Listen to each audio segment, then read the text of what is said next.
ఉగాది వేడుకలు ఘనంగా నిర్వహించిన మాజీ కౌన్సిలర్ ఉదయ్ భాస్కర్. ఉగాది పండుగ పురస్కరించుకొని సంగారెడ్డిలోని 36వ వార్డులో ఉగాది ఉత్సవాలు ఘనంగా నిర్వహించారు. మాజీ కౌన్సిలర్ ఉదయ్ భాస్కర్ ఆధ్వర్యంలో నల్లపోచమ్మ దేవాలయ ప్రాంగణంలో పంచాంగ శ్రవణం, పచ్చడి వితరణ చేశారు. సాయంత్రం నూతనంగా గెలుపొందిన కౌన్సిలర్లకు సన్మానం ఏర్పాటు చేశారు. ఈ కార్యక్రమానికి ముఖ్య అతిథిగా మున్సిపల్ చైర్పర్సన్ కూన వనిత సంతోష్ హాజరయ్యారు. ఈ సందర్భంగా సంగారెడ్డి పట్టణ ప్రజలకు ఉగాది శుభాకాంక్షలు తెలియజేశారు. అలాగే పేలాల లడ్డులు ఎగరవేసి కార్యక్రమంలో భక్తులు ఉత్సాహంగా పాల్గొన్నారు. ఈ ఉగాది వేడుకల్లో కౌన్సిలర్లు మనీషా, నరసమ్మ ప్రసాద్, రవీందర్ నాయక్, కమలాకర్, వెంకటరాజు, కాలనివాసులు, మహిళలు, భక్తులు పెద్ద ఎత్తున పాల్గొన్నారు. ఇందిరానగర్లో వెలిసిన పోచమ్మ ఆలయ ప్రాంగణంలో ఉన్నటువంటి భక్తులకు, కాలనీవాసులకు ప్రతి ఒక్కరికి కూడా శ్రీ పరాభవ నామ సంవత్సర ఉగాది శుభాకాంక్షలు తెలియజేస్తూ ఉన్నాం. భక్తులారా, గత 34 సంవత్సరాలుగా నిర్విరామంగా ఈ యొక్క ఆలయ ప్రాంగణంలో ఉగాది ఉత్సవాలను నిర్వహించడం జరుగుతూ ఉంది. ఆ ఉగాది ఉత్సవాలలో భాగంగా ఈరోజు ఉగాది పర్వదినాన్ని పురస్కరించుకొని ఈరోజు ఉగాది ఉత్సవాలను నిర్వహించడం జరుగుతూ ఉంది. ఇంతకుముందే మా పంతులు కిషన్ పంతులు గారిచే పంచాంగ శ్రవణ పఠన కార్యక్రమాన్ని నిర్వహించుకోవడం జరిగింది. ఇంకా సేపట్లో కాలనీ పురవీధుల గుండా తిరిగేసి వచ్చేసి ఆలయ ప్రాంగణంలోకి వచ్చేసిన తర్వాత లడ్డుల ఉత్సవం చేయడం జరుగుతోంది. ఈ లడ్డుల ఉత్సవం పిల్లలు, పెద్దలు, మహిళలు, వృద్ధులు అందరూ పాల్గొని ఈ యొక్క కార్యక్రమాలను కూడా మీరందరూ దిగ్విజయం చేయవలసిందిగా మీ అందరినీ మరొకసారి కోరుతూ, గత 34 సంవత్సరాల నుంచి చేస్తున్నటువంటి ఈ యొక్క ఉగాది కార్యక్రమాలే కాకుండా సంవత్సరంలో ఇక్కడ నుంచి స్టార్ట్ అయినటువంటి అనేక పండుగలను కూడా ఇక్కడ నిర్వహించుకోవడం జరుగుతూ ఉంది. వినాయక చవితి కానీ, బతుకమ్మ కానీ, దీపావళి, దసరా అన్ని పండుగలను కూడా ఈ యొక్క ప్రాంగణంలో మనం అందరం కలిసి మీ అందరి ఆశీర్వాదంతో, అమ్మవారి ఆశీస్సులతో మనం ఈ యొక్క కార్యక్రమాలన్నీ నిర్వహించుకుంటున్నాం. ఇక ముందు కూడా నిర్వహించుకోవాలి. వారు చాలా మూడోసారి కూడా అతి భారీ మెజార్టీతో గెలిపించి ఈసారి మన సంగారెడ్డి మున్సిపల్ చైర్మన్ గా వారిని మనం అందరం కలిసి ఎన్నుకోవడం జరిగింది. వారి ఆలయ ఆ పోచమ్మ తల్లి ఆశీస్సులు ఎల్లప్పుడూ ఉండాలని, ఆయురారోగ్యాలతో వర్ధిల్లాలని ఆ అమ్మవారిని ప్రార్థిస్తా ఉన్నాం.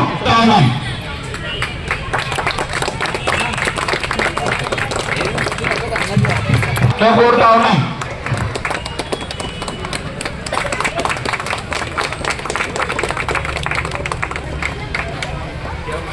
ఆలయం ముందే ఉన్నటువంటి ఒక ఇంట్లోనే సుమారుగా 10 సంవత్సరాలు కిరాయికి ఉండి తర్వాత ఇప్పుడు అక్కడికి షిఫ్ట్ కావడం జరిగింది. వారు కూడా చిన్నప్పటి నుంచి కష్టపడి ఈ రోజు కౌన్సిలర్ స్థాయికి ఎదిగారు. వారికి కూడా అమ్మవారి ఆశీస్సులు, వారు ఆయుర్వేదాలతో వర్తిల్లాలని అమ్మవారిని ప్రార్థిస్తా ఉన్నాం.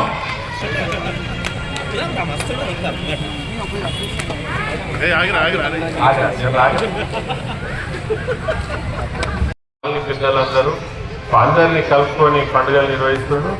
సంతోషం. ఇక్కడ ఉగాది పండుగను పురస్కరించుకొని కొత్తగా ఎన్నికైన నన్ను, మా తోటి కౌన్సిల్ సభ్యులను ఇక్కడ పిలిచి సన్మానించినందుకు అందరికీ పేరు పేరున కృతజ్ఞతలు. మా మున్సిపాలిటీ నుంచి ఇప్పుడైతే ఇక్కడ రాజు గారు మరియు ఉదయ్ భాస్కర్ అన్న గారు, ఇంకెవరు పెద్దలు మున్సిపాలిటీ నుంచి ఏమైనా సేవలు ఉంటే మీరు నిర్మమాటంగా, నిస్సంకోచంగా ఎప్పుడైనా మాతోని మా మున్సిపల్ సేవలు ఇంకేమైనా అవసరం ఉంటే చేయడానికి ముందుంటాం. ఎందుకంటే చూస్తూనే ఆలయం అభివృద్ధి జరుగుతుపోతుంది. ఇంకా ఏమైనా మున్సిపల్ నుంచి నిధులు కావాలంటే మీరు ఇక్కడ ఉన్న మా భాస్కర్ అన్న కానీ, రాజన్న కానీ, ఇంకెవరైనా మాకు తెలియజేస్తే ఖచ్చితంగా ఈ ఆలయ అభివృద్ధికి, ఈ కాలనీ అభివృద్ధికి మున్సిపల్ పరంగా మేము తోడుంటామని ఈ సందర్భంగా తెలియజేస్తూ మాకు అవకాశం ఇచ్చిన ప్రతి ఒక్కరికి ధన్యవాదాలు తెలియజేస్తున్నాను. అక్కడ రామ్ మందిర్లో భజన మరియు అక్కడ కూడా లడ్డుల కార్యక్రమం స్టార్ట్ అయింది. జగ్గారెడ్డి గారు అక్కడికి వచ్చి ఉన్నారు. మేము అక్కడికి పోవాల్సి ఉంది. అన్యతా భావించొద్దు. మిగతా కార్యక్రమాన్ని పెద్దలు మా భాస్కర్ అన్న ఉన్నాడు, రాజ్బాబు ఉన్నాడు, మా ప్రసాద్, రవినాయక్, మా కౌన్సిల్ సభ్యులందరూ కూడా ఉంటారు. మీరందరూ కూడా సంతోషంగా ఉండాలి.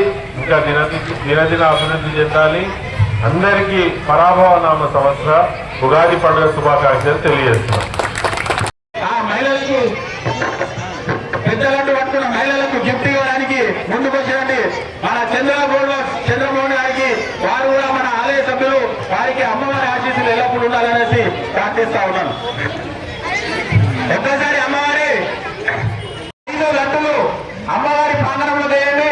అమ్మవారి గుళ్ళకి వేసేసిన తర్వాత మెల్లిగా పిల్లలకు వాళ్ళ మీద చేయండి.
Shabazz, good, very good, very good, very